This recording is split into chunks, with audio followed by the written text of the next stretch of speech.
साद्वैतं सावधूतं परिजनसहितं श्रीकृष्ण चैतन्य देवं श्री राधा कृष्ण पदं सवगण ललितं श्री विश्वकालितं वन्दे श्रीकृष्ण चैतन्य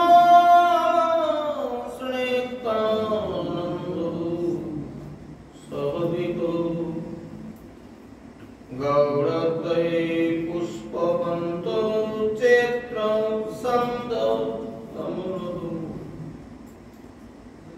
कनकरचिरगौर सर्वचित्तैकचौरव प्राकृते मधुरं देवं पूर्णनामगुण्यकिरं ललिता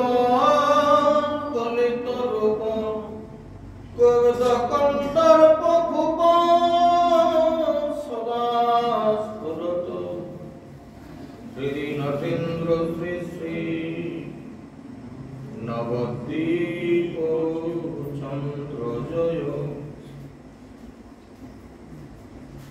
जय गुरु गौरचंद्राय राधिकावतदाय कृष्णाय कृष्ण भक्ताय तद्भक्ताय नमो नमः गुरुन् वन्दे रसानन्दे प्रेमानन्द स्वरूपगं नमामृतरसे मग्नं नमामि चरणाम्बुजम् अखण्डमण्डलाकारं व्यक्तजेन चराचरं तत्पदं दर्शितं येन तस्मै श्रीगुरवे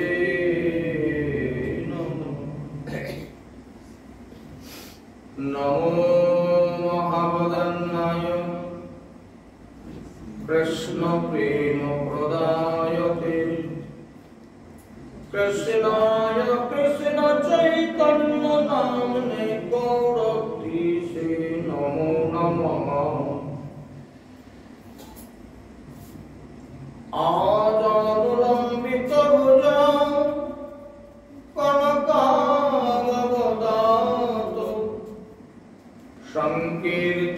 संकीर्तनैककेतरु कमलाक्षो विश्वम्भरो द्विजवरो युगधर्मपालो वन्दे जगत्प्रियकरो करुणारभूताम्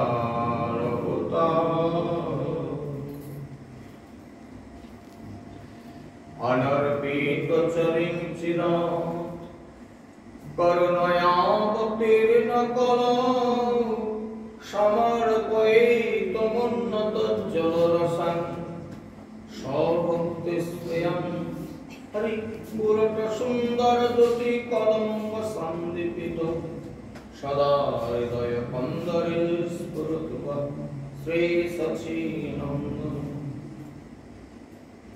वृन्दावै तुलसी वै प्रिया वै केशवस्य च कृष्ण भक्ति प्रदे देवी सत्यवर्तये नमो नमः वंशाकल्पतरुर्वस्य कृपा सिन्धुभ्येव च पतितानां पावनेभ्यो श्रीगुरुवैष्णवेभ्यो नमो नमः नमस्ते वैष्णव कृष्ण नमस्ते वैष्णव गुरु नमस्ते साधु सर्वे समागत गौर भक्तवृंदे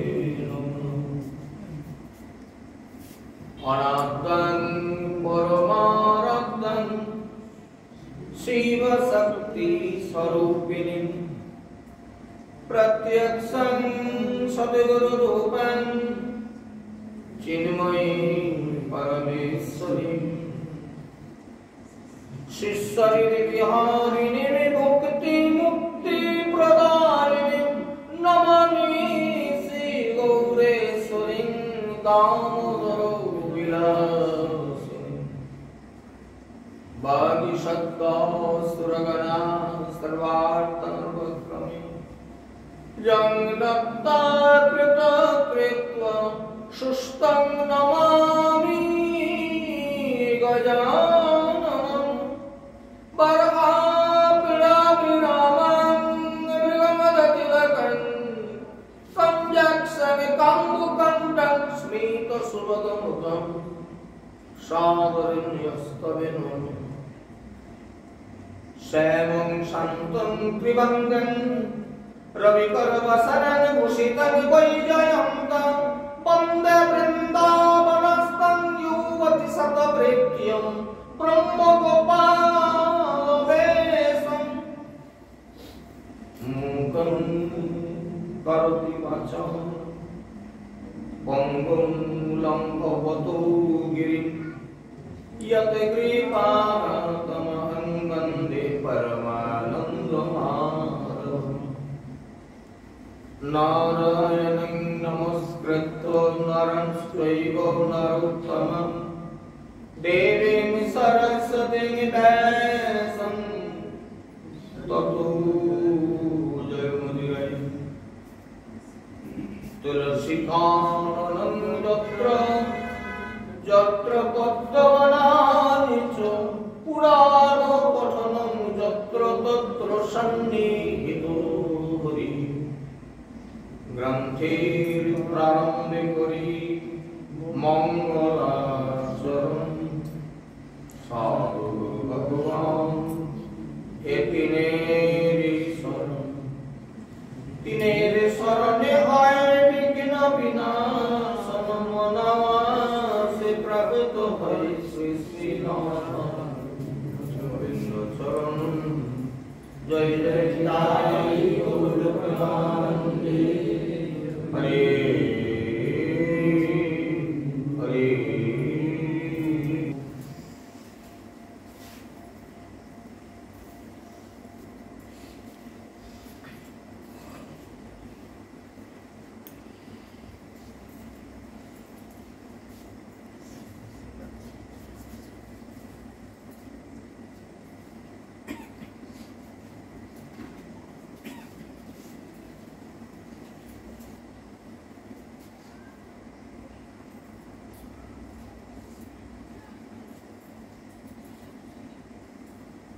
जय जय श्री गुरु निताई गौर प्रेमानंदे हरि हरि बोल।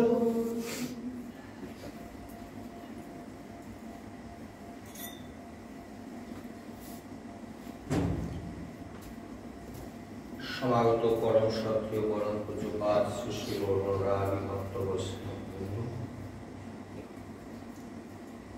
श्री राधा गोविंदेर श्रीपाद पद्माश्रयकारी तथा गौर गोविंदेर लीला रस कथा सुधा अमृत आस्वादन पिपासु रसिक भावुक भक्तवृंद एवं আমার মাতৃস্বরূপিণী ভক্তিমতী মাতৃমণ্ডলী সবাকার চরণ কমলে অধীনে শাশ্বত দণ্ডবত নদী গ্রহণ করুন। আপনারা সবাই কৃপা আশীর্বাদ করুন।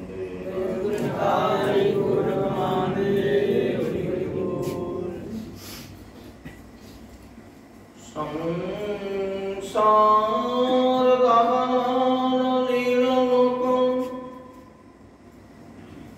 ত্রণয় কারুণ্য ঘন ঘনাত্ম প্রাপ্ত স্বকল্যাণ গুণার্ণবস্য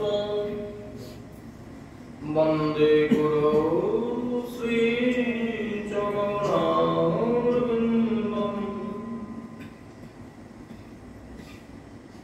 এই সংসার দাবানলের হাত থেকে একমাত্র মুক্তি প্রদাতা পরম দয়াল শ্রী গুরুদেব, যার কৃপা না হলে এই সংসার সাগর উত্তীর্ণ হওয়া যায় না। আমার পরম দয়াল শ্রী গুরুদেব যার কৃপা করুণা আমার জীবনের চলার কঠিন পথে আমার পরমারাধ্য শ্রী গুরুদেব নিত্যধাম প্রবিষ্ট শ্রী শ্রীনারায়ণ চন্দ্রদেব শরণম প্রভুপাদ সেবার কর্মে সকল ধন্যবাদ প্রণাম। নিত্যধাম প্রবিষ্ট পিতৃদেবের চরণে আমার প্রণাম, আমার মাতৃদেবীর চরণে প্রণতি।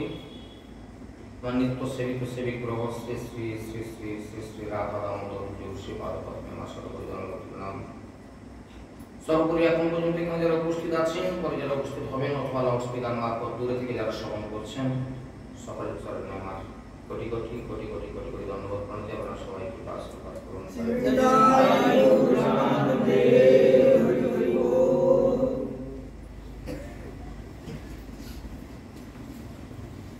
নিগম কল্প তরুর গলিত ফলং সুখং খদমৃতং দ্রবৎ সংযুতং পিবতং ভাগবতং রসমালয় মুহুরহ রসিকা ভুবি ভাবুকা।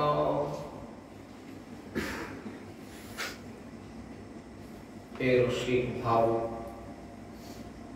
ভক্ত সজ্জন বৃন্দ, নিতম তরুর গলিতম ফলং সুখম মুখদমৃত দ্রব্য সংযুতম। এই শ্রীমদ্ ভাগবত কথা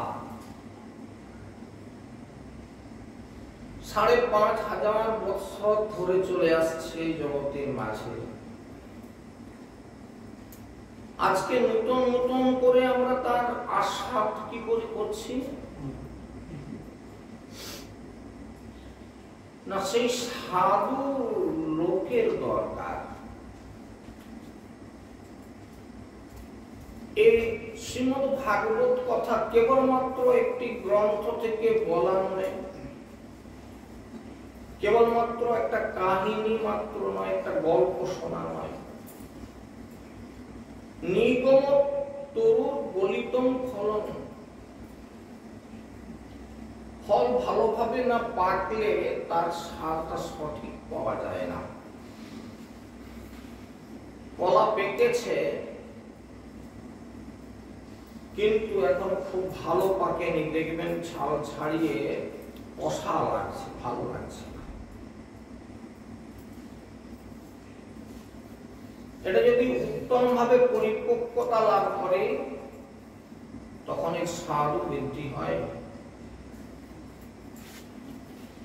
মহাজন কল্পনা করছেন, সুখদেব ঋষিপাদ বর্ণনা করতে গিয়ে বলছেন নিগম তরুর কলিতম ফলন। সেই নিগম কল্প তরু বৃক্ষের ফল সুপরিপক্ক হয়ে গলে তার রস পড়ছে।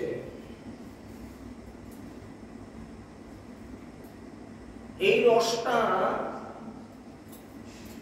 শুক জাতীয় পক্ষী আহার করছে। এই আহারটা করবার পর ওই শুক পাখি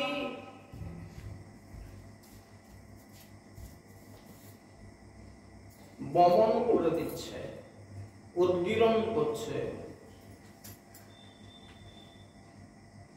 শুক পক্ষীর কথা বলা হয়েছে কেন? যার পরিপাক তন্ত্রটা সুন্দর, খেলে যাদের পেটে সহ্য হয় না এরা পারবে না, এত খেয়ে ওয়াক করবে, মানে সে কতগুলো অজীর্ণ অম্ল জিনিস উঠে আসবে, তাই না? আর পেটে যদি থাকে তাহলে পেট আস্তে আস্তে ফুলতে থাকবে, রোগ ঢাক করতে থাকবে। এরকম লোকের দ্বারা হবে না। অর্থাৎ শ্রীমদ্ ভাগবতমকে আস্বাদন করার মতো সেরকম সুপক্ষী দরকার, যার সুকুম খদমৃত দ্রব্য সংযুতম, যার লালা মিশ্রিত হলে পর, যে সুপক্ষীর লালা মিশ্রিত হলে পর আস্বাদনের পরিমাণটা অনেক বেশি বেড়ে যায়, তার স্বাদটা অনেক বেশি হয়ে যায়। সেই স্বাদ ছাড়া আমরা শ্রীমদ্ ভাগবতকে কখনোই তার প্রকৃত যে রস আস্বাদনে সক্ষম হব না। সেই জন্য ৫,৫০০ বৎসর ধরে শ্রীমদ ভাগবতম পঠন পাঠন শ্রবণম কীর্তনম সব চলছে, কিন্তু আজও আমরা যদি সুখমুখে যদি শ্রবণ করি তাহলে নিশ্চিতভাবে আমরা অন্তরের মধ্যে আনন্দ অনুভব করতে পারব। আসুন আমরা সেই শ্রীমদ ভাগবত কথা যা সুখদেব ঋষিপাদের মুখে বর্ণিত হয়েছে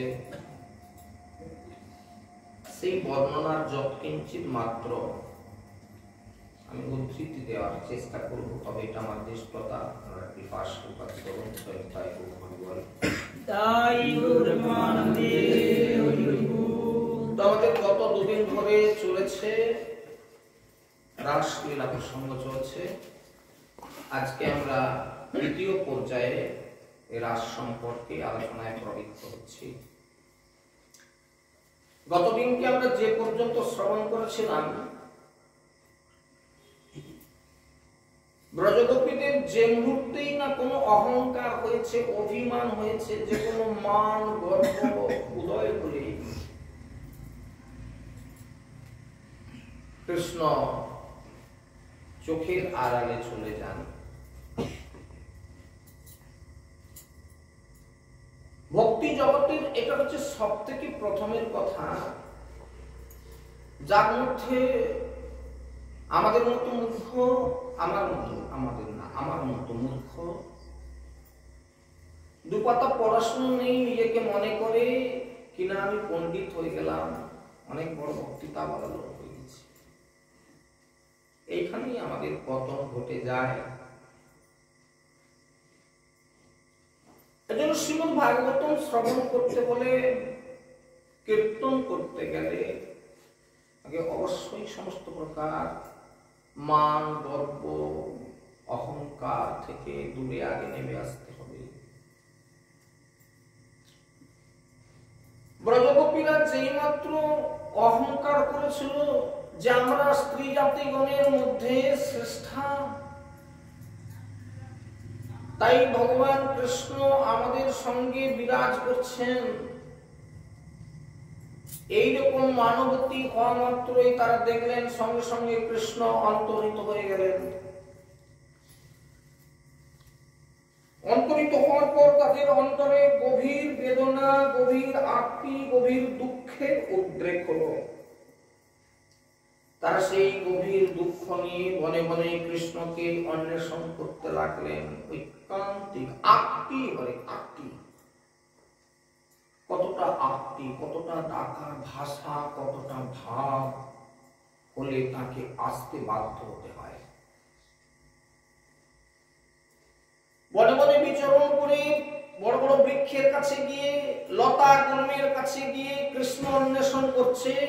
ধরিত্রী মাতাকে বলছে, মা ধরিত্রী দেবী, তুমি কত ভাগ্য করেছিলে তোমার এই বক্ষের উপরে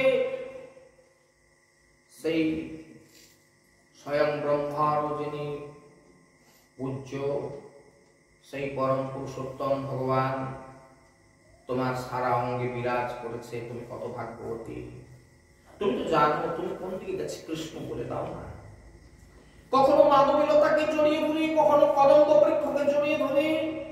ব্রজগোপীদের এই করুণ আরতি ক্রন্দন যা ভগবান শ্রীকৃষ্ণের হৃদয়কে একেবারে বিগলিত করে দিল।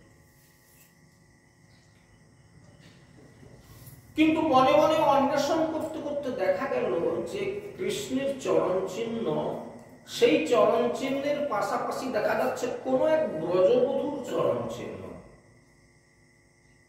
কৃষ্ণের চরণ চিহ্ন আর ব্রজবধূদের চরণ চিহ্নের তফাৎ কি না, ভগবান শ্রীকৃষ্ণের চরণের যে ছাপগুলো আছে, ধ্বজ বজ্র অঙ্কুশ চক্র ইত্যাদি আছে, জপ, সেগুলো ব্রজ সুন্দরীদের চরণে নেই। এবং নারীদের চরণ একটু সরু সরু ছোট ছোট হয়, চেনা যাচ্ছে, পাশাপাশি কোনো একজন চলে গেছে। তাহলে কোন একজন চলে গেছে মানে আমাদের মধ্যে কোন একজন শ্রেষ্ঠা গোপী যাকে ভগবান এতটা বেশি ভালোবেসেছেন যে তাকেই নিয়ে তিনি আমাদের সবাইকে ফাঁকি দিয়ে আমাদের চোখের অন্তরালে চলে গেছেন।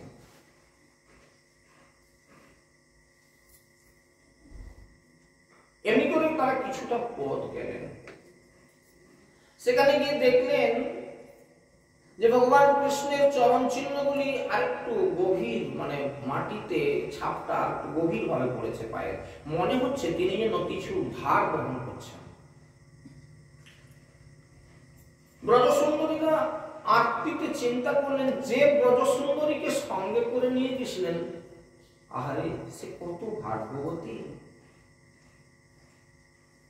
সে নিশ্চয়ই আর চলতে পারছে না বলেই ভগবান তাকে নিশ্চয়ই কাঁধে তুলে নিয়েছেন। এই জন্য ভগবানের উপরে চাপ পড়ার ফলে পায়ের ছাপগুলো ডিপে চলে গেছে।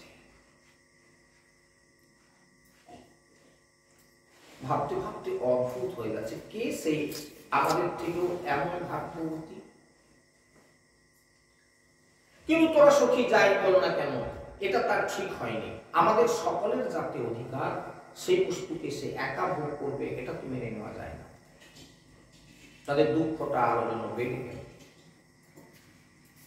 এইভাবে কিছুটা পথ অতিক্রম করার পর তারা দেখতে পেলেন সেখানে পায়ের ছাপগুলি ইতস্তত ছড়িয়ে ছিটিয়ে, মানে অনেকগুলো চরণ চিহ্ন এক জায়গায়।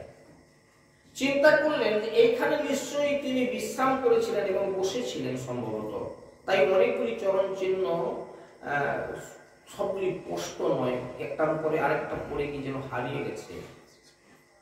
সামনে দেখলেন বিটুপি লতা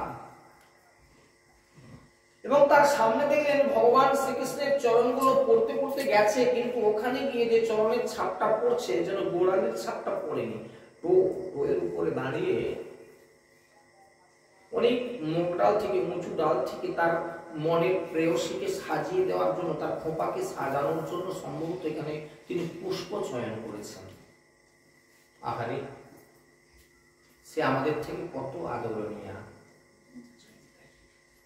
এমনি ভাবনা নিতে নিতে নিতে নিতে কিছুটা পথ এগিয়ে গিয়ে দেখলেন যে একটি ব্রজকুমারী অচেতন হয়ে পড়ে আছে। সবাই সামনে চলে এসো, অনেক জায়গা আছে, সামনে চলে এসো। দেখতে পাচ্ছ সুন্দরী যে মূর্ছাগত হয়ে এখানে পথের মাঝে পড়ে আছে। তার সবাই মিলে সচেষ্ট হলেন তার জ্ঞান ফেরানোর জন্য। অনেক যত্ন করে তার যখন জ্ঞান ফিরে আসলো, তার মুখ থেকে যে কথা শুনলেন সেটা আরো আশ্চর্যজনক। কি সেই কথা জানিস সখীগণ? আমি সেই যাকে এতক্ষণ ধরে তোরা কল্পনা করেছিস যে তার পাশাপাশি হেঁটে গেছে, সে কত ভাগ্যবতী সেই ব্রজ সুন্দরী। সখীরে, আমি ছিলাম সেই, কিন্তু বর্তমানে তোদের থেকেও আমার দুঃখের পরিমাণ বেশি কিনা তোরা দেখ। আমি যখন ভাবলাম মনে মনে যে সমস্ত গোপীগণের মধ্যে আমি শ্রেষ্ঠা, তাই প্রেয়সী আমাকে সাথে নিয়ে সকলের চোখের আড়ালে চলে এসেছেন। আমি কত ভাগ্যবতী, সকলের থেকে আমি বেশি ভাগ্যবতী। তখন আমার গর্ব বেড়ে গেল, অহংকার আসলো। ওগো প্রাণপ্রিয়, আমি আর চলতে পারছি না, আমার পাগুলো যেন অবশ হয়ে আসছে। তুমি আমাকে একটু কাঁধে করো, যেখানে মন হয় তুমি আমাকে নিয়ে চলো। প্রিয় বললেন, তুমি কাঁধে চলবে, চলো। আমি যেই না তার কাঁধে চড়তে গেলাম, হঠাৎই তিনি আমাকে ফাঁকি দিয়ে চলে গেলেন। পুরানো আলোচনাকে সংক্ষেপে আপনাদের সামনে যে বিষয়টি আমি খাড়া করতে চাইলাম, প্রেমের মধ্যে শ্রেষ্ঠ প্রেম যে কান্তা প্রেম, চৈতন্য মহাপ্রভু রায় রামানন্দকে প্রশ্ন করতে করতে যে জায়গায় গিয়ে আমরা ঠেকেছিলাম চৈতন্য চরিতামৃতে, সেই চরিতামৃতের জায়গা থেকে রাস উৎসব উপলক্ষে আমরা কান্তাকান্ত প্রেমের আলোচনাতে আসছি। প্রভু কহে পর এহ উত্তম, আগে কহ আর, রায় কহে কান্তা প্রেম সর্বসাধ্য সার। সেই কান্তা প্রেমকে নিয়ে আমরা আলোচনা করতে গিয়ে যে জায়গাটা সবথেকে বড় জায়গা আমরা আলোচনা করতে চাইলাম, সেটা আজকে তুলে দিলাম আপনাদের কাছে। সেটা হচ্ছে যখনই আমাদের মধ্যে অহংকার, যখনই আমাদের অভিমান, যখন আমাদের গর্ব উপস্থিত হয়, তখনই কিন্তু আমরা ভগবানের কাছ থেকে অনেক দূরে পড়ে যাই। একথা ভগবান বিভিন্ন জায়গাতে উল্লেখ করেছেন, বিভিন্ন গ্রন্থের মধ্যে, শুধু এক জায়গায় না। আমি সহজ হয়ে নিতে পারি, শুধু যেটা সহ্য করতে পারি না কারোর অহংকার, কারোর গর্ব, কারোর মান, এটা আমি সইতে পারি না। এই জন্য খুব সাবধান হতে হয় আমাদের, কোনো সময় যেন আমাদের অহংকার, কোনো গর্ব, কোনো মান এসে না পড়ে, সেদিন আমাদের সর্বনাশ। ঠিক যেমন করে এই ব্রজগোপীদের দশা হলো। এরপর সবাই একসঙ্গে মিলিত হয়ে ভগবান কৃষ্ণের অন্বেষণে তারা বন থেকে বনান্তরে ঘুরে বেড়াতে লাগলেন। অবশেষে ঘুরতে ঘুরতে ঘুরতে ঘুরতে তারা কৃষ্ণময় হয়ে গেলেন। কৃষ্ণ ভাবনা ভাবতে ভাবতে কৃষ্ণময় হয়ে গেলেন। আমি আজকে যে প্রথম শ্লোকটা তুলেছিলাম যে মুহুরহ রসিকা ভুবি ভাবুকা, আপনারা রসিক বৃন্দ, হে ভাবুক বৃন্দ, হে ভক্ত বৃন্দ, যদি এই শ্রীমদ ভাগবত কথা আপনাদের জীবন সর্বস্ব করতে চান, তাহলে এক দিন না, মুহুর মুহুর পান করুন, নিরন্তর পান করুন ভাগবত কথা। যেমন কিনা একটা পড়ে থাকা লোহাকে আমরা যদি ওই কামারের জাতা কলের মধ্যে দিয়ে দিই, ওটা টকটকে লাল হয়ে যায়, কিন্তু বের করে আবার রেখে দেওয়ার কিছুক্ষণ পরে ওটা কালো হয়ে যায়। ঠিক তেমনি আমরা এরকম ভাগবত কথা শুনতে শুনতে ভগবানের প্রতি মতিটা হয় বটে, কিন্তু যখনই সেই ধারা বন্ধ হয়ে যায়, আবারও আমরা জগজাগতিক চিন্তায় চিন্তান্বিত হয়ে যাই, শুকিয়ে যায় ভক্তিটা। মনুষ্য জীবনের সব থেকে চরম পাওয়ার যে চেষ্টা মানুষের হওয়া উচিত, সেটা হচ্ছে ভগবান শ্রীকৃষ্ণের প্রতি দৃঢ় প্রেম ভক্তি পাওয়া। এটাই হচ্ছে জীবনের সব থেকে চরম পাওয়া। ঐশ্বর্য অনেক পাওয়া যাবে ইচ্ছে করলেই, চারদিকে পয়সা উঁচে করতে পারলেই হলো, অহংকার, যশ, পদের মর্যাদা পাওয়া যায়, কিন্তু কৃষ্ণের প্রেম ভক্তি খুব কম জনের লাভ হয়, যা সর্বকালের অতি উত্তম বস্তু। তাহলে মুহুরহ রসিকা ভুবি ভাবুকা, হে রসিক ভাবুক বৃন্দ, এই ভাগবত কথা মতো মুহুর মুহুর পান করতে থাকুন। আমার কেদারনাথ রায় বাবাজি মহারাজ এই প্রসঙ্গটাকে আমাদের মতো মূর্খ জনকে বোঝানোর জন্য একটা ছোট্ট উদাহরণ দিয়েছিলেন, আমি একটু তুলে দিই। স্বামী স্ত্রীতে চাষ করছে, লাউ চাষ করছে, লাউ চাষ।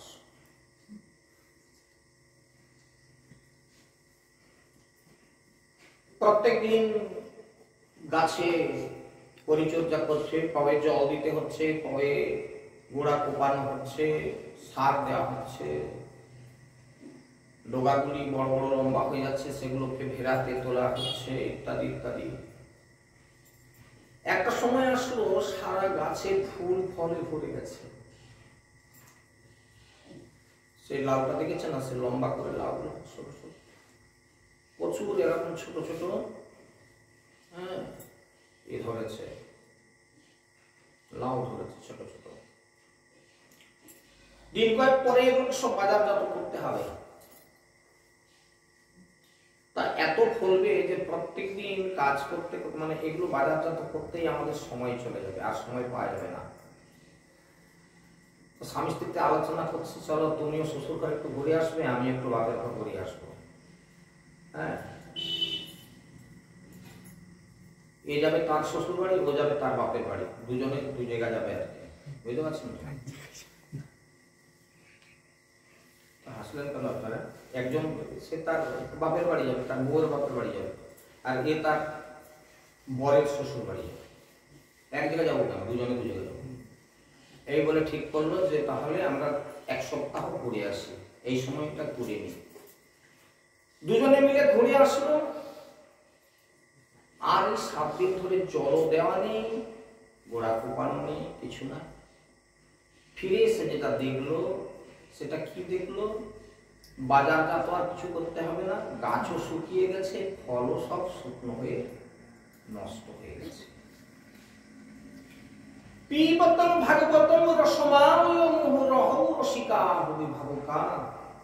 হে রসিক ভাবুক বৃন্দ, এই রসধারা বন্ধ হয়ে গেলেই গাছ শুকিয়ে যাবে, ভক্তিলতা নষ্ট হয়ে যাবে, তাহলে আর ভক্তি রসার সাধন হবে না। আমরা ঠিক সেই রকম জায়গায় বাস করি। দেখুন তো, 2-1 দিন আসি ভাগবতের কাছে, তারপর আর এর সঙ্গে যোগাযোগ থাকে না, তাই সেই রসধারা থেকে আমরা বঞ্চিত হয়ে যাচ্ছি।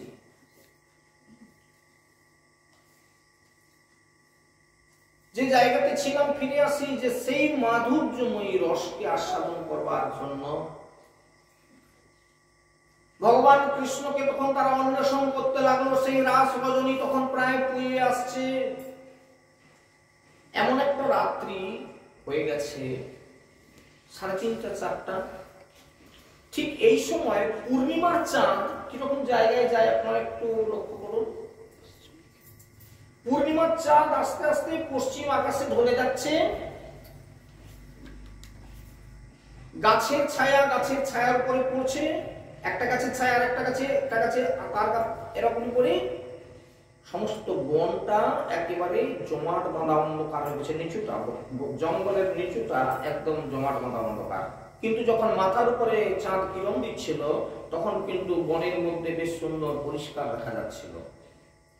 ব্রজ সুন্দরীগণ কৃষ্ণকে অন্বেষণ করতে করতে যখন দেখলেন যে সারা বনটা অন্ধকার হয়ে গেছে, চাঁদ এইরকম যখন 81 দিকে কিরণ দিচ্ছে, তখন কিনা গাছের ছায়ায় সব অন্ধকার হয়ে গেছে, তখন তারা চিন্তা করলেন, ও কৃষ্ণ, ও প্রাণনাথ, তোমার ইচ্ছা যদি না থাকে আমাদেরকে দেখা দেওয়ার, তাও ভালো, আমরা তোমাকে খুঁজবো না।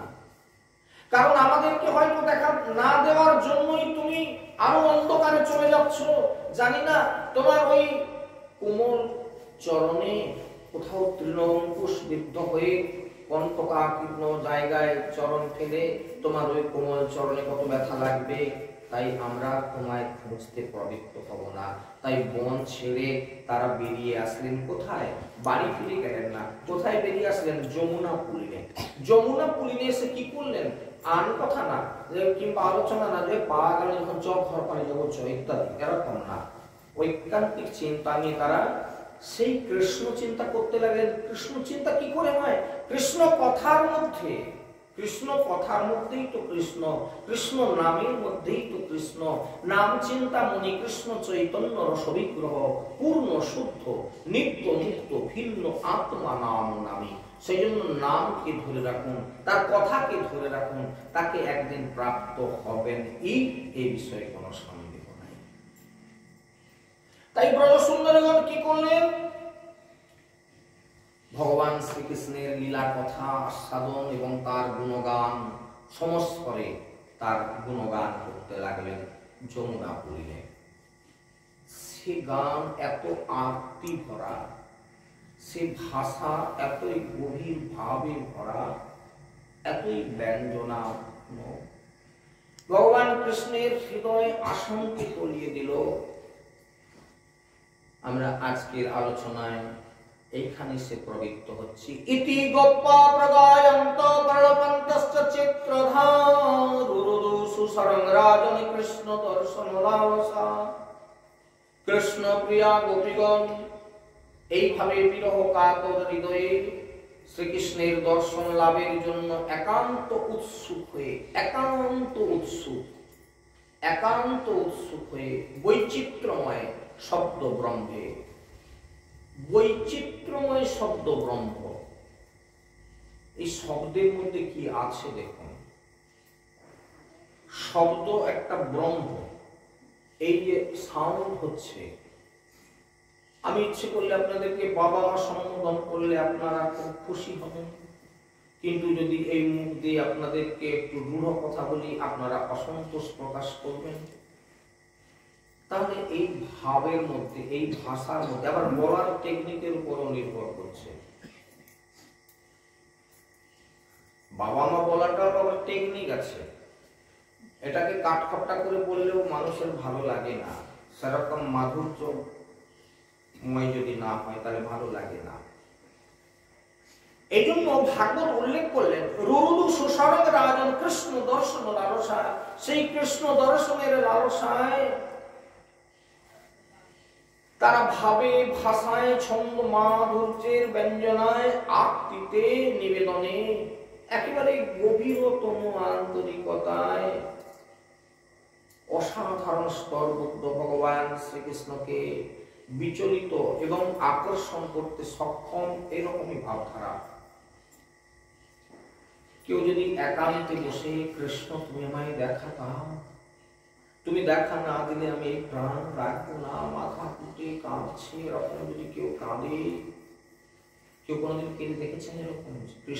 কৃষ্ণের জন্য আমরা এরকম করে কাঁদছি, কেউ কাঁদে না।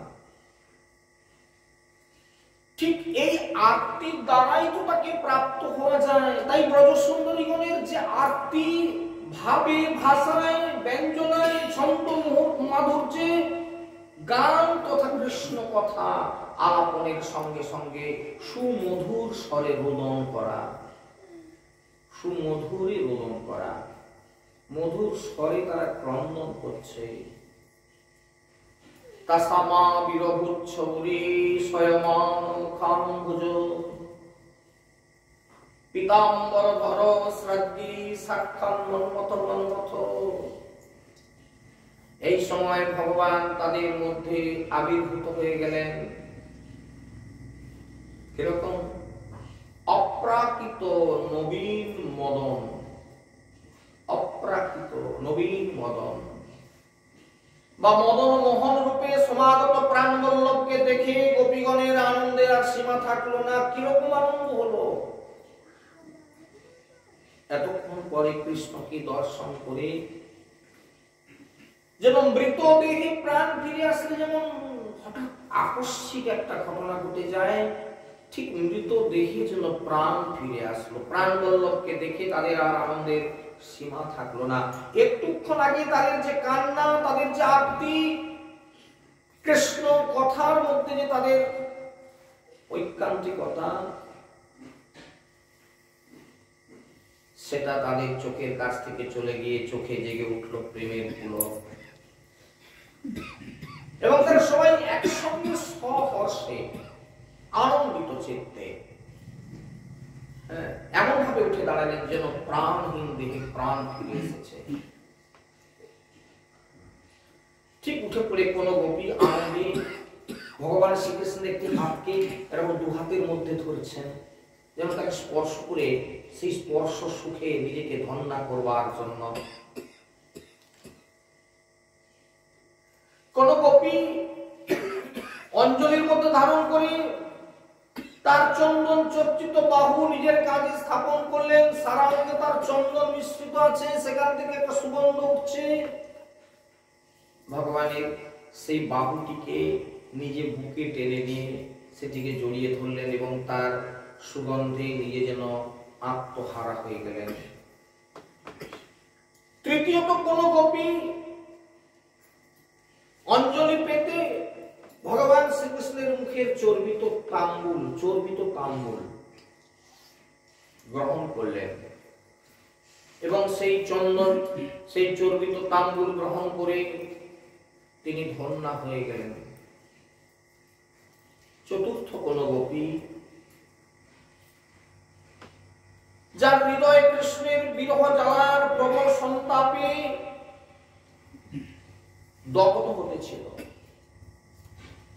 মাটিতে নিজে শুয়ে পড়ে ভগবান কৃষ্ণের চরণগুলিকে বুকের উপরে নিয়ে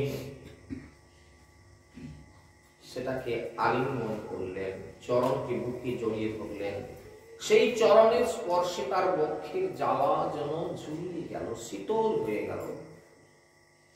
আবার কোন পঞ্চম কোন গোপী কোপে প্রণয়ে, এতক্ষণ তুমি আমাদের দেখা দাওনি, এতক্ষণ তুমি আমাদের ছেড়ে চলে গিয়েছিলে, তোমার জন্য আমাদের কোনো আমাদের কতটা কষ্ট হলো আমাদের হৃদয়ে, এরকম একটা কোপ বসে তার দিকে এমন ভাবে তাকাচ্ছে যেন মনে হচ্ছে তাকে ঘিরে ফিরে।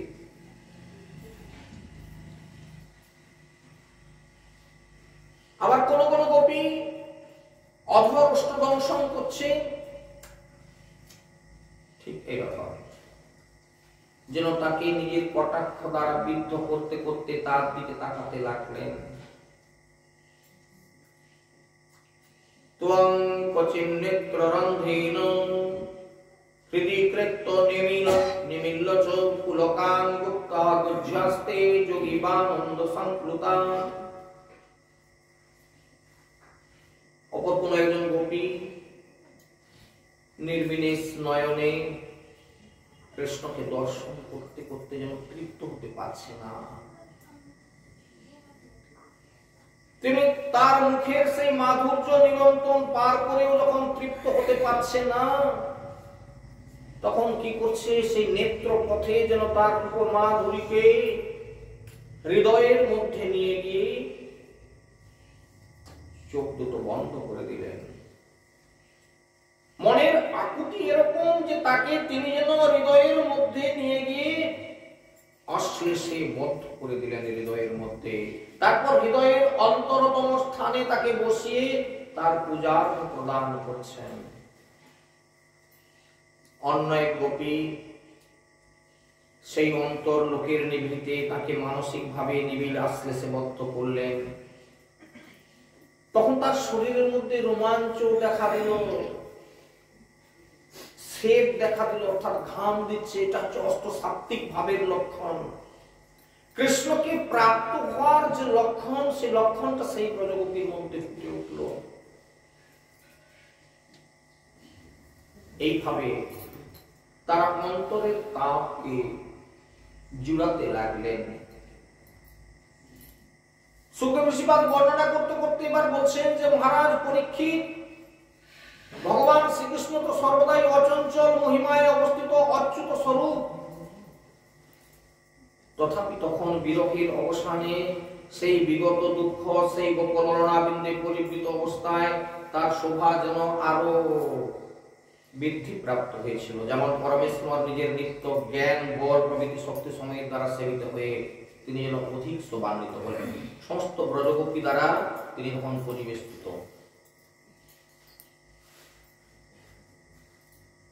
এবং তারপর ভগবান কি করলেন না, সমস্ত ব্রজ সুন্দরীদেরকে সঙ্গে নিয়ে পরিভ্রমণ করতে করতে তারা যমুনা পুলিনে গিয়ে উপস্থিত হলেন।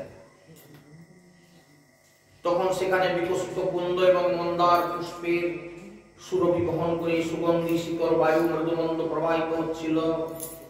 সেই সুগন্ধে আকৃষ্ট হয়ে ভ্রমরেরা গুনগুন গুনগুন করতেছিল।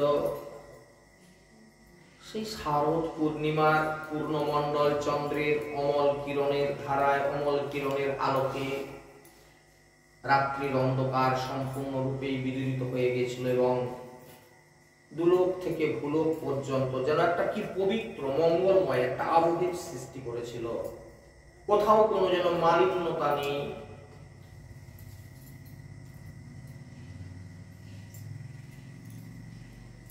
সব মিলিয়ে কৃষ্ণকে অন্বেষণ করে তারা পেয়ে সকলের মধ্যে যেন একটা আনন্দের প্রবাহ বয়ে যাচ্ছে।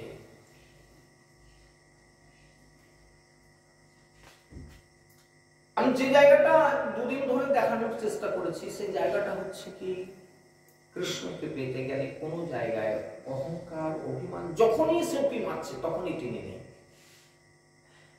এত রোদনের পর, এতগুলো ঘাত প্রতিঘাতের পরেও আবারও দেখুন পেয়ে যাওয়ার পর আবার মনের মধ্যে অভিমান। কি চিন্তা করতে লাগলো তারা?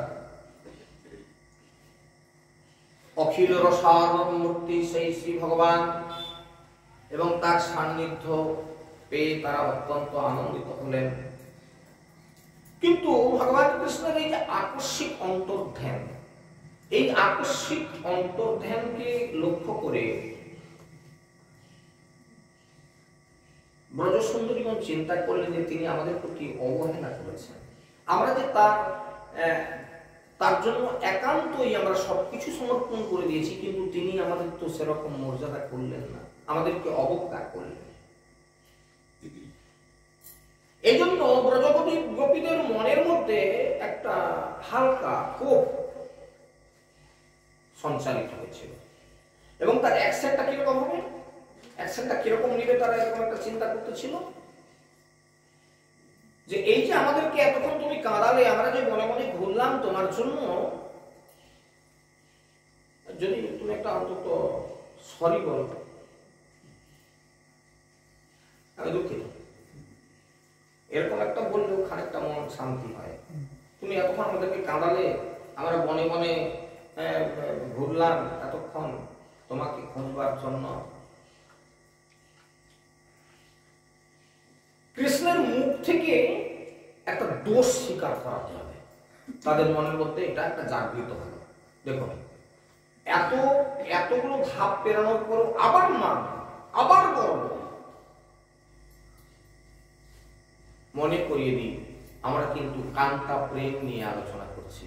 কান্তা প্রেম যা সর্বশ্রেষ্ঠ সার, ভগবানকে পাওয়ার সত্যিকটা একটা সুন্দর রাস্তা।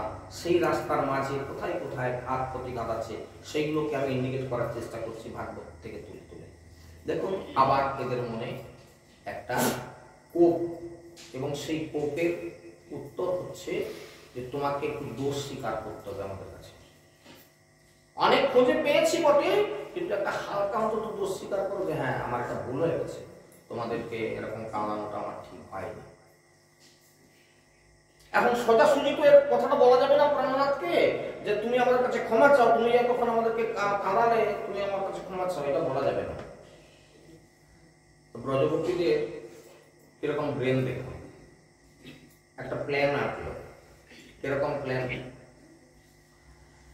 গোপ উঁচু গোপীগণ বললেন ভগবান কৃষ্ণকে, কি বললেন? ভজত অনু ভজতে এক দ্বিপর্যায়ম নভয়াংশ্চ ভজন্তে এতন্ন ব্রুহি সাধুঃ। ব্রজগোপীগণ বলছেন, ওহে রসিকরাজ, রসিক শিরোমণি, প্রাণপ্রিয় আমাদের মনের মধ্যে একটা প্রশ্ন জেগেছে। এই প্রশ্নটা আপনাকে বলবো, ভালো মন্দ আপনি একটু আমাদেরকে বুঝিয়ে বলুন। কি প্রশ্ন? খুব মন দিয়ে শুনবেন প্রশ্নটা কি। না বলছে ভজত অনুভজতে এক এতদ্বিপর্যায়ম নভয়াংশ্চ ভজন্তে এতন্ন ব্রুহি সাধুঃ।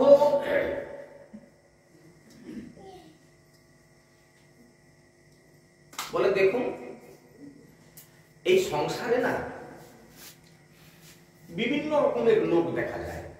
আপনার প্রশ্নটা খুব মন দিয়ে শুনুন, আগে অনুভব করুন। এই সংসারে বিভিন্ন ধরনের লোক দেখা যায়। এক নম্বর হচ্ছে সে যাকে কেউ তাকে ভালোবাসে, কেউ তার ভজনা করে, তো সে তার ভজনা করে, অন্য কারো ভজনা করে না। মনে শুনছেন, এটা এক ধরনের লোক যে তাকে ভালোবাসে, যারা তাকে ভালোবাসে তাদেরকেই ভালোবাসে, অন্য কাউকে ভালোবাসে না। দু নম্বর একটা লোকের কথা বলছেন। আরেক ধরনের লোক আছে তারা ভজনাকারীকেও ভালোবাসে না, আর অভজনাকারী মানে যে তাকে ভালোবাসে তাদেরকে ভালোবাসে না, আর যারা ভালোবাসে না তাকেও বাসে না। এটা কি বুঝতে পারছেন? যারা ভালো তাকে বাসে তাকে ভালোবাসে না। আপনারা সবাই আমাকে ভালোবাসেন, কিন্তু আমি আপনাদের ভালোবাসি না। আবার বাইরের লোক যারা আমাকে ভালোবাসে না তাদেরকে তো বাসিও না। এটা এক ধরনের লোক আছে। 3 নম্বর একটা লোক আছে,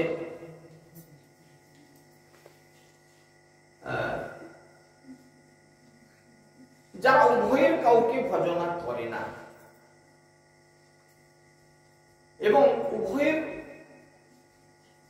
যে কাউকে ভালোবাসে না, ভালোবাসার লোককেও না আর না ভালোবাসার লোককেও না। এই 3টি লোককে খাড়া করে ব্রজগোপীগণ ভগবান কৃষ্ণের কাছে প্রশ্ন তুললেন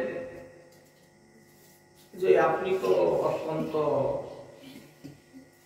বিজ্ঞজন, আপনি এই বিষয়টা আমাদেরকে একটু ভালো করে বুঝিয়ে বলুন তো, ভালো মন্দ কোন লোকটা ভালো কোন লোকটা মন্দ তুমি একটু বুঝিয়ে বলো। ঠিক এই প্রশ্নটা করার পিছনে তাদের যে যুক্তিকতা ছিল, সেই যুক্তিটা হচ্ছে এই, ভগবানকে ফাঁদে ফেলিয়ে দিবে। ভজনাকারী ভগবানকে ফাঁদে ফেলানোর জন্য এই প্রশ্নটা করছে। কিরকম? এক ধরনের লোক আছে যারা তাকে ভালোবাসে তাকেই বাসে, আর ধরনের লোক আছে যারা ভালোবাসে তাদেরকেও বাসে না আর অন্যদেরকেও বাসে না। এখন হিসাব মতো ভগবানকে এইখানে ফাঁদে ফেলে দিচ্ছে যে আমরা যে তোমাকে এত করে ভালোবাসলাম, গৃহের শৃঙ্খল উন্মোচন করে স্বামী সংসার সব সন্তান সবকিছু ত্যাগ করে তোমাকে ভালোবাসলাম, কিন্তু তোমার হৃদয় কোথায়? তুমি আমাদেরকে কাঁদাচ্ছ বারে বারে। ঠিক এই জায়গায় ভগবানকে ফাঁদে ফেলিয়ে দিয়ে ভগবানকে ক্ষমা চাওয়া, এটা প্ল্যান। ভগবান এই 3 নম্বর কথা শুনে ব্রজগোপীদের একটু মুচকি করে হাসলেন। দিয়ে ভগবান এবার কিছু কথা বলতে লাগলেন। হে ব্রজ সুন্দরীগণ, মিথু ভজন্তি যে সখা সার্থৈকান্তদ্যমাহিতে ন তত্র সৌহৃদং ধর্মং সাক্ষ্যাস্যং তদ্দিনান্যথা। ভগবান বললেন, সখীগণ শোনো মন দিয়ে, যারা নিজেদের মধ্যে পরস্পরকে ভজনা করে, নিজেদের মধ্যে পরস্পরকে ভজনা করে, আমিও আপনাকে ভালোবাসি আপনিও আমাকে ভালোবাসেন, এরকম লোক যারা, ভগবান বললেন যে তাদের সমস্ত উদ্যোগটাই হচ্ছে স্বার্থের জন্য। ও তো স্বার্থ করবে, যে ভালোবাসে তাকে ভালোবাসে, তো স্বার্থপরের কাজ। ভগবান এই কথা বললেন। শুধু তাই না, উদাহরণ দিলেন, স্বার্থার্থম তত্ত্বজ্ঞানথা। ব্যবসাদারকে দেখেছ? ব্যবসাদার এই হলে বিকবো, ঠিক আছে 10 টাকা পিস, তো 10 টাকা পিস পয়সা দাও, মাল নিয়ে যাও। এ হচ্ছে সেই ব্যবসা। ব্রজগোপীদের মনটা একটু শুকনা হয়ে গেল। যে আশায় তারা প্রশ্ন তুলছিল, যখন ভগবান বললেন তো ব্যবসায়ী লোকের কাজ। কি বলুন?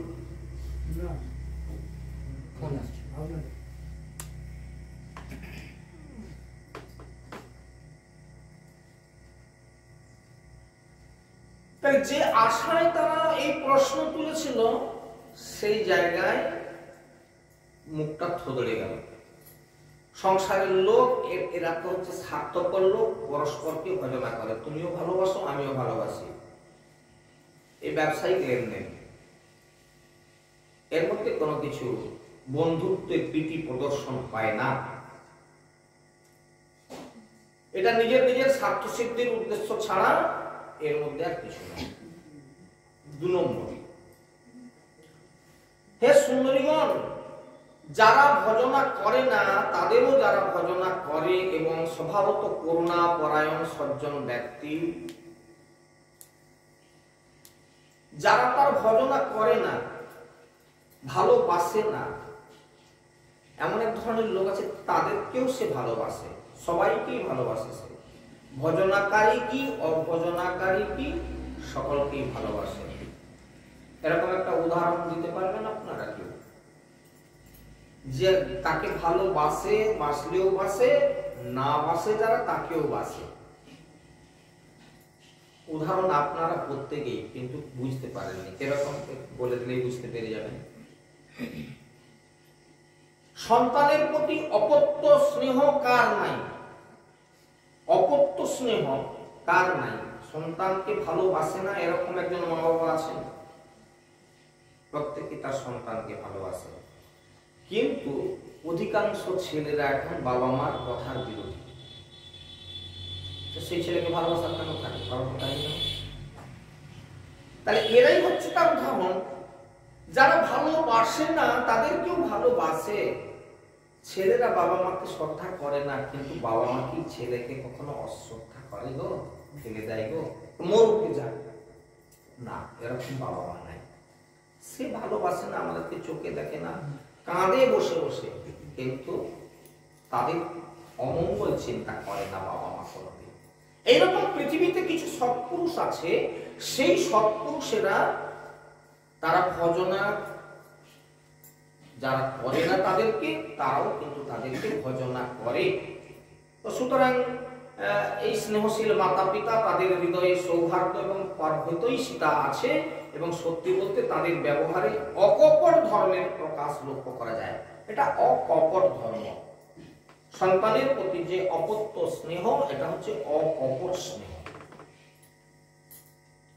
আর ৩ নম্বর তোমরা যে প্রশ্নটা করেছো, আর কেউ কেউ ভজনাকারীদেরও ভজনা করে না, আর অভজনাকারী যারা ভালো তাদেরকে বাসে না, তাদেরকেও ভালোবাসে না।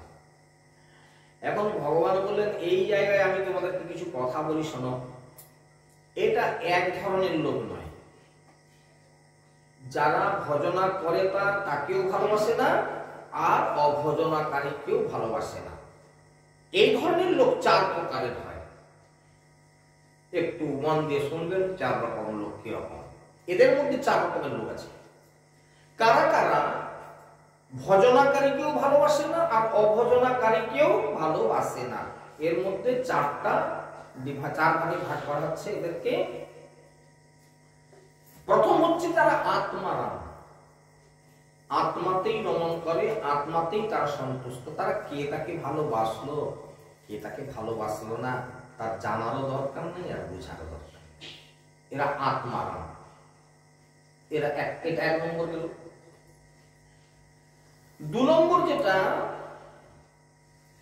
যাদের দৈত্যবোধ আছে কিন্তু পূর্ণ কাম এবং কৃতকৃত্য হওয়ার জন্য কারোরই তার প্রয়োজন নাই। পূর্ণ কাম, তার মনের মধ্যে কোনো আশা, আকাঙ্ক্ষা, কামনা, বাসনা কিছু নাই। সুতরাং ভালোবাসারও কিছু নাই, কারোর প্রতি তার ভালোবাসাও নাই, আর কারোর প্রতি তার অভালোবাসাও নাই, হিংসাও নাই, শত্রুও নাই। এটা এক ধরনের লোক। সুতরাং এরা ভজনাকারী। এখন দূর থেকে না এই ভদ্রলোক খুবই ভালো বলে আপনি প্রণাম করলেন, তার বয়ে গেছে, সে তার মনের মধ্যে সে তার শান্তি নিয়ে বসে আছে। কে তার ভজনা করে গেল, কে তাকে প্রণাম জানালো সেটাও জানার দরকার নেই, কে তাকে গালি দিতে দিতে চলে গেল সেটাও শোনার দরকার নেই। এটা হচ্ছে কিরকম লোক না, এরা হচ্ছে কৃতকৃত্য যারা হয়ে গেছে, পূর্ণ কাম যারা হয়ে গেছে। এটা 2 নম্বর গেল। 3 নম্বর যে লোকটার কথা বলা হচ্ছে, সেই লোকটা হচ্ছে অকৃতজ্ঞ। বুঝতে পারছেন? আমি তার উপকার করলাম, আমি তার এত কিছু করে দিলাম, কিন্তু বিনিময়ে সে আমাকে কোনরূপ তার মনে একটা ভালোবাসা বা প্রকার কিছু একটা প্রকাশ করলো না। হ্যাঁ, এটা 3 নম্বরের এই লোকটাকে খাড়া করা হলো। মূঢ়, অন্যের কৃত উপকার সে গ্রহণ করে, কিন্তু সেই উপকারী উপকার স্বীকার করে না। এটা 3 নম্বর। আর 4 নম্বরে আর একটা লোক আছে, যারা জেনে শুনে নিজের হিত সাধনকারী গুরুতুল্য ব্যক্তিরও দ্রোহ আচরণ করে, গুরুদেবেরও সেই নিন্দা করে। এরকম কিছু লোক আছে, বা গুরুতুল্য লোকেরও তারা সমালোচনা করে, তারা তাদের ক্ষতি করতে প্রয়াসী হয়, কি করলে তাদের ক্ষতি সাধন করা যায়, গুরুদেবের সর্বনাশ হয় কি করে, বাবা মায়ের সর্বনাশ হয় কি করে, ছেলেরা এটা 4 নম্বর। তাহলে ব্রজ সুন্দরীগণ, তোমরা যেটা জানতে চেয়েছিলে আমি তোমাদেরকে সুন্দর করে বুঝিয়ে বলার চেষ্টা করলাম। এইবার তোমাদের যেটা প্রশ্ন যে আপনি বুঝিয়ে বলুন এর মধ্যে ভালো মন্দ, এর মধ্যে লোক ভালো কে আর খারাপ কে। এইবার হেসে ফেললেন ভগবান, বলছে দেখো ভজত অপি নবৈ কচিত ভজন্ত ভজত কুত আত্মা রাম ভক্ত কাম অকৃতজ্ঞ গুরুদ্রোহ নাহন্তু সখ্যে ভজত অপি জসতুম ভজাম্যামি সামনুবৃত্তি বৃত্তয়ে যথা পধনো লব্ধ ধনে বিনষ্টে তচ্চিন্তয়ান্যান্নি ভৃতু ন বেদ। ভগবান বলছেন দেখো ব্রজ সুন্দরীগণ, আমি তোমাদের মনের ভাব বুঝতে পেরেছি। আসলে আমি তোমাদেরকে ব্যথা দিয়েছি, আমি তোমাদেরকে কষ্ট দিয়েছি, তোমরা মনে মনে অন্বেষণ করেছো। তোমরা আসলে আমার মুখ দিয়ে শুনতে চেয়েছিলে যে এটা আমার করা ঠিক হয়নি। ব্রজ সুন্দরীগণ, তোমরা যে এই লোকগুলোর কথা বললে 3 রকম লোকের মধ্যে কোনটার মধ্যেই আমি নাই। এবার এরা তো হতাশ হয়ে গেলেন, তাই 3 রকম লোকের মধ্যে ইনি পড়েন না, এই আমার কোথা থেকে এলো রে বাবা, আমি তো আমরা যে বেড়াটা দিচ্ছি বেড়ার মধ্যে সুপার পড়ে গেছে, ইনি আবার তাদেরকে। তখন ভগবান তাকে বোঝাচ্ছেন দেখো প্রিয় সখীগণ, আমি এই সবের মধ্যে কোন শ্রেণীরই অন্তর্ভুক্ত নই। যারা আমার ভজনা করে আমি তাদেরও ভজনা করি না, কেবলমাত্র এই কারণে করি না। এইবার মন দিয়ে জায়গাটা দেখুন, কেন ভগবান কৃষ্ণ তাদের থেকে দূরে চলে গেলেন, কেন করি না একটা এবারে উদাহরণে আসে, আর বাবাজি মহারাজের দেয়া উদাহরণ। আচ্ছা, বিবাহের পর স্বামী বিদেশে চলে গেল চাকরি করবার জন্য। অনেকেই আছেন এরকম, বিদেশে অনেকেই আছেন, বিবাহ করে স্ত্রী এখানে আছে, চলে গেল, 6 মাস পরে আসবে, 1 বছর পরে আসবে। কান্তা প্রেম নিয়ে আলোচনা চলছে তো। এবার কান্তা প্রেম, ওই স্ত্রীটা কি করে, যে কদিন স্বামীকে কাছে পেয়েছিল তার যে বিলাসপূর্ণ কটাক্ষপাত, তার যে চাহনি, যে মুহূর্তটুকু তাকে ভালোবেসেছিল, সেই ভালোবাসার সেই মুহূর্তটা, তার সেই মুখের ছবিটি, তার হৃদয়ের একান্তে সে এই চিন্তাই করে সমস্ত সময়। খুব গভীরভাবে মনন করুন। হয়তো তার একটা ছবি তার কাছে আছে, রাত্রিতে সকলের অজান্তে একান্তে সে যখন ঘুমোতে যায়, তার সেই ছবিটা সে বুকে জড়িয়ে ধরে, সেই প্রণয়ের কথা ভাবে, ভাবতে ভাবতে ভাবতে ভাবতে তন্ময় হয়ে যায়, তদ্গত প্রাণ হয়ে যায়, আস্তে আস্তে চোখে ঘুম নেমে আসে। এমনি ভাবে দিনের পর দিন ওই সাধ্বী স্ত্রী, স্বামী বিদেশে থাকে, এমনি ভাবে তার দিন রাত কাটে, আর দিন গুনতে থাকে, কবে আমার স্বামী দেশে আসবে, কবে তাকে দেখতে পাবো। কাহিনীটা শুনতেছেন, আর একটু শুনে যান। কিছুদিন পরে একটা চিঠি আসলো, তিনি অমুক দিন বাড়ি ফিরবেন। এই যে ফিরবেন, এটাকে কেন্দ্র করে তার মনের মধ্যে অনেক স্বপ্ন, অনেক স্বপ্ন। ও বাড়ি ফিরে আসলে আমি একটা ভালো খাবার বানিয়ে রাখবো, এই খাবারগুলো বানিয়ে রাখবো, আসলে আমি দেবো। তার সজ্জাটা আমি খুব সুন্দর করে সাজিয়ে রাখবো, ওর ব্যবহারিক জিনিসপত্রগুলো, যে বাড়িতে যে ব্যবহারিক জিনিসপত্র আছে সেগুলোকে আমি একদম ঠিকঠাক সুন্দর করে ছিমছাম করে রাখবো। আসলে আমি প্রথম আমি কিরকম ভাবে তাকে দেখা দিব, কি কথা বলবো, খুব গভীরভাবে মনন করুন। আমরা কান্তা প্রেম নিয়ে চিন্তা করছি, এই কান্তা প্রেমের সর্বশ্রেষ্ঠতা নিয়ে রাস বর্ণনা করছি।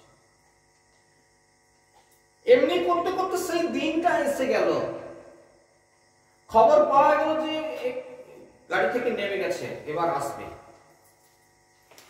ঠিক সেই মুহূর্তটা মনের যে চাঞ্চল্যতা, কি করবে কি না করবে, হতে হতে হতে হতে একটা সময় বাড়িতে আসলো। সেদিনটা যা হবার হলো। এখন মাসখানেক বাড়িতে থাকবেন উনি, মাসখানেক থাকবেন। এই যে 1 মাস বাড়িতে থাকবেন, আপনারা খুব মন দিয়ে শুনছেন, এই জায়গাটা খুব মনন করুন তো। আচ্ছা, এই 1 মাসের মধ্যে ওই সাধ্বী স্ত্রী কি কোনোদিন বালিশের তলা থেকে সেই ছবিটা বের করে বুকে জড়িয়ে ধরবে? খুব গভীর ভাবে ভাবুন এবার। তাহলে কাছে থাকলে তার মর্যাদা তত থাকে না, ভালোবাসার মর্যাদাটা থাকে না। অ্যাভেলেবল পাওয়া গেলে মর্যাদা থাকে না, যেটা পাওয়া যায় না, দুর্লভ হয়, সেই দুর্লভ বস্তু পাওয়ার জন্য মানুষের আকাঙ্ক্ষা থাকে। ভগবান কৃষ্ণ বোঝাচ্ছেন, সখীগণ, তোমরা যে আমাকে হারা হয়ে তোমরা খুঁজে বেড়াচ্ছ, আমি কিন্তু তোমাদের ছেড়ে দূরে কোথাও চলে যাইনি, আমি দূরে কোথাও চলে যাইনি। হে আমার প্রিয় শিবন, হে গোপিকা বৃন্দ,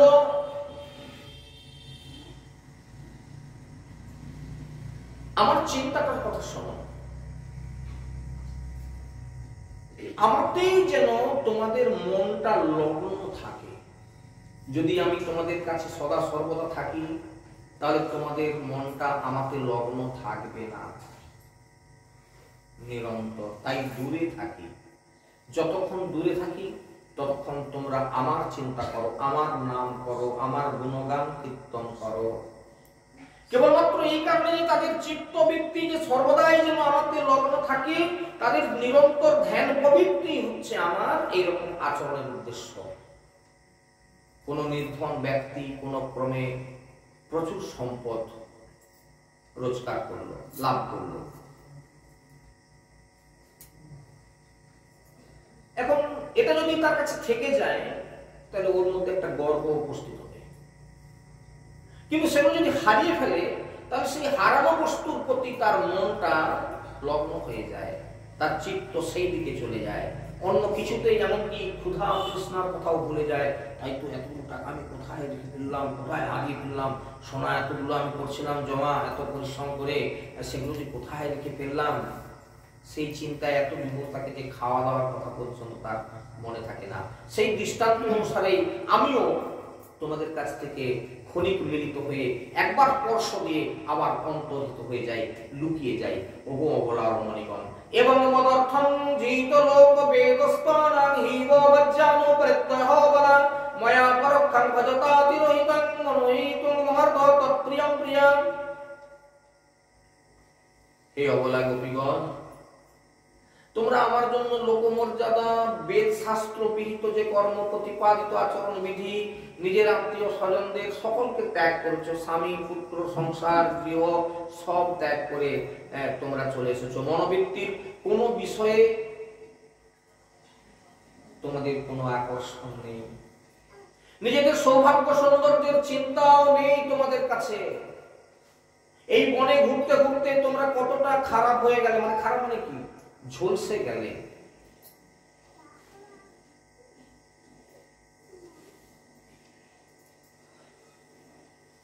যদিও পরোক্ষ থেকে আমি তখনও তোমাদেরই ভজনা করছিলাম, তোমাদের প্রেমেই মগ্ন ছিলাম। সুতরাং হে প্রিয়তমা বৃন্দ, তোমরা আমার প্রেমে দোষ আবিষ্কার করো না। যে জায়গায় এসে আমরা পৌঁছলাম, এবার দেখুন, পরম সত্যটি তোমাদের বলি, শোনো। তোমরা আমার প্রেমে কোনোদিন দোষ আবিষ্কার করতে যেও না। তোমরাই আমার প্রিয়া, আর আমিও তোমাদেরই প্রিয়ই। আমি তোমাদের আজকে একেবারে শেষ কথা বলি, শোনো ব্রজ সুন্দরীগণ। ন পারয়ে অহং নিরবধ্য সংযুজং, ন পারয়ে অহং নিরবধ্য সংযুজং, সাধু কৃত্যং বিবুধায়ু সামবিব জাম ভজন দুর্জর গেহ শৃঙ্খলা সংবৃশ্চা তদব প্রতিজাতু সাধুনা। সত্য কথাটা বলে আমি আমার কথা শেষ করি খুব সংক্ষেপে। আমার সঙ্গে তোমাদের যে সংযোগ, যে আত্মিক সম্বন্ধ, তা সম্পূর্ণরূপে নির্মল এবং নির্দোষ। নির্মল এবং নির্দোষ। তাহলে কান্তা প্রেমই হচ্ছে নির্মল ভাস্কর এবং নির্দোষ। যে গৃহ সংসারের শৃঙ্খল প্রায় অনশ্বর প্রতি দুর্জয় তোমরা তা ছিন্ন করে আমাকেই ভজনা করেছো, আমাকেই গ্রহণ করেছো জীবনে। আমি যদি, হে ব্রজ সুন্দরীগণ, তোমরা তো জানো কৃষ্ণের বাঞ্ছা এক আছে পূর্ব হইতে, যে জয়ছে ভজে কৃষ্ণ তারে ভজে তৈছে। যে যথা মাং প্রপদ্যন্তে ত্বাং তথৈব ভজাম্যহং মম বার্তানুবর্তন্তে মনস্যা পার্থ সর্বশ। যে যেখানে যেমন ভাবে ভজনা করে আমি তার তদ্রূপ ভজনা করি, তার ঋণ শোধ করে থাকি। তদ্রূপ ভজনা করে, অন্য কোনো কাজ করে না। তুমি আমাকে যেরকম ভাবে ভজনা করছো আমিও তদ্রূপ ভজনা করবো তোমার। তার থেকে বেশি দেবো, কিন্তু কম না। তাহলে কৃষ্ণের বাঞ্ছা এক আছে পূর্ব হইতে, যে জয়ছে ভজে কৃষ্ণ তারে ভজে তৈছে। সে প্রতিজ্ঞা ভঙ্গ হলো আজ গোপীর ভজনে, যে কারণে ঋণী হলেন আমার কৃষ্ণ গোপীদের সনে। দেখো ব্রজ সুন্দরীগণ, আমি যদি অমর শরীরে, খুব এই শেষের কথাটা মন দিয়ে শুনবেন, অমর শরীরে, আমি মরবো না কোনোদিন, এরকম যদি হয়, অমর শরীরে, অমর জীবনে, আমার জীবন কোনোদিন শেষ হবে না, এরকম যদিটা হয়, অনন্তকালে, যার কোনো শেষ নাই, অনন্তকালে তোমাদের এই সর্ব বাধা তুচ্ছকারী এই যে একনিষ্ঠ ভজন, পতি পুত্র সংসার গৃহ আত্মীয় সবাইকে ত্যাগ করে শুধুমাত্র আমাকে প্রাপ্ত হওয়ার জন্য যে ভজনা, আপনারাও হিসাব করে দেখুন। হে কৃষ্ণ, তুমি যে কথা দিয়েছিলে যে যেমন ভাবে ভজনা করবে তুমি তেমন ভাবে ভজনা করবে, তাহলে শত সহস্র যে ব্রজ সুন্দরীগণ তারা গৃহ ত্যাগ করে, স্বামী সংসার ত্যাগ করে তোমাকে ভালোবাসলো, তার বিনিময়ে তুমি কি দিবে? কি আছে দেবার তোমার? কজন ব্রজগোপীর ঋণ তুমি শোধ করবে? যে যথা মাং প্রপদ্যন্তে তাং তথৈব ভজাম্যহং, কোথায় ভজনা করো নাকি? সহস্র সহস্র ব্রজনারী তোমাকে পাওয়ার জন্য সব গৃহ ত্যাগ করে, স্বামী সংসার ত্যাগ করে তারা এত কষ্ট করলো, কটা ব্রজ সুন্দরী তুমি ঋণ শোধ করবে? করো দেখি। সে কারণে ঋণী হলেন আমার কৃষ্ণ গোপীদের সনে। তাই তো তিনি স্বীকার করে নিলেন যে অমর দেহে, অমর জীবনে, অনন্তকালে তোমাদের এই সর্বধাতু তুচ্ছকারী একনিষ্ঠ এই যে প্রেম সেবা, এই ত্যাগ, এর যদি আমি ঋণ শোধ করতে চাই কোনোদিনই আমি সমর্থ হব না। ভগবান স্বীকার করলেন আমি কোনোদিনই সমর্থ হব না, কোনোদিন সমর্থ হব না। এই ঋণের প্রতিদান হোক তোমাদের অনবদ্য স্বভাব গুণে, অনবদ্য স্বভাব গুণে এর প্রতিদান। তোমাদের প্রেময়তাই হচ্ছে আমার অক্ষমতা। তোমাদের যতটা প্রেম, এই প্রেম থেকেই আমার অক্ষমতার সৃষ্টি। আমি তত ছোট হয়ে যেতে শুরু করলাম তোমাদের প্রেমে। তোমরা আমাকে একেবারে গ্রাস করে নিলে, তোমরা আমাকে একদম কিনে ফেললে। আমার মমতার পরিপূরক হয়ে এই ঋণ পরিশোধ করো। আমি কিন্তু তোমাদের কাছে ঋণী হয়ে গেলাম। সম্প্রেচ্য তদব প্রতিজাত সাধনা, আমি তোমাদের কাছে ঋণী হয়ে গেলাম। এই ঋণ শুধিতে যাইব নদিয়া নগরে, জগন্নাথ মিশ্রের গৃহে শচীগর্ভে জন্ম দিব। সেদিন মাথায় বাঁধব নামা বলে, কন্দে নেব ভিক্ষার ঝুলি, জয় রাধে শ্রী রাধে বলে বেড়াইব আমি। এই গোপীদের ঋণ শোধ করার জন্য গৌর হয়ে আসলেন এই নদিয়া নবদ্বীপের মাটিতে, গৃহ ত্যাগ করলেন। তোমরা যেমন করে গৃহ ত্যাগ করে দিয়েছিলে, আশ্রয় ত্যাগ করে দিয়েছিলে, স্বামী সংসার সব ত্যাগ করে দিয়েছিলে, মহাপ্রভু এসে সব ত্যাগ করে দিলেন। 24 বছর নদিয়া নবদ্বীপে লীলা করার পর তিনি গৃহ ত্যাগ করে বৃন্দাবন যাওয়ার, কৃষ্ণকে পাওয়ার ঐকান্তিক চিন্তা নিয়ে পথে বেরিয়ে পড়লেন। শুধু তাই নয়, ঋণ শোধ করতে না পারার যে ব্যথা, সেই ব্যথায় তিনি প্রতিটি মুহূর্ত জর্জরিত হতে লাগলেন। কাঁদতে কাঁদতে বিভোর হয়ে যাচ্ছেন, দিবারাত্র ক্রন্দন করছেন। কিসের জন্য? ঋণ না শোধ করতে পারার ব্যথায়। কি আছে, আমি কি দিয়ে ঋণ শোধ করব? জমি জায়গা ঘর বাড়ি যা ছিল সব বিক্রি করে দিয়েছি, কিন্তু যে ঋণের বোঝা এখনো থেকে গেল, আমি এই ঋণ কিভাবে শোধ করব? তাই কেঁদে কেঁদে ঋণ শোধ করতেছেন, কেঁদে কেঁদে। কতটা কাঁদতে হবে! শত সহস্র গোপীর যে ভজনা, হে গোবিন্দ, তুমি সারা জন্ম জন্মের পর জন্ম কাঁদলেও এই ব্রজগোপীদের ঋণ শোধ হবে না। এই জন্য বললেন যে অমর জীবনে অমর কর্মের দ্বারা অনন্ত কালেও কোনদিন আমি তোমাদের ঋণ শোধ করতে পারবো না।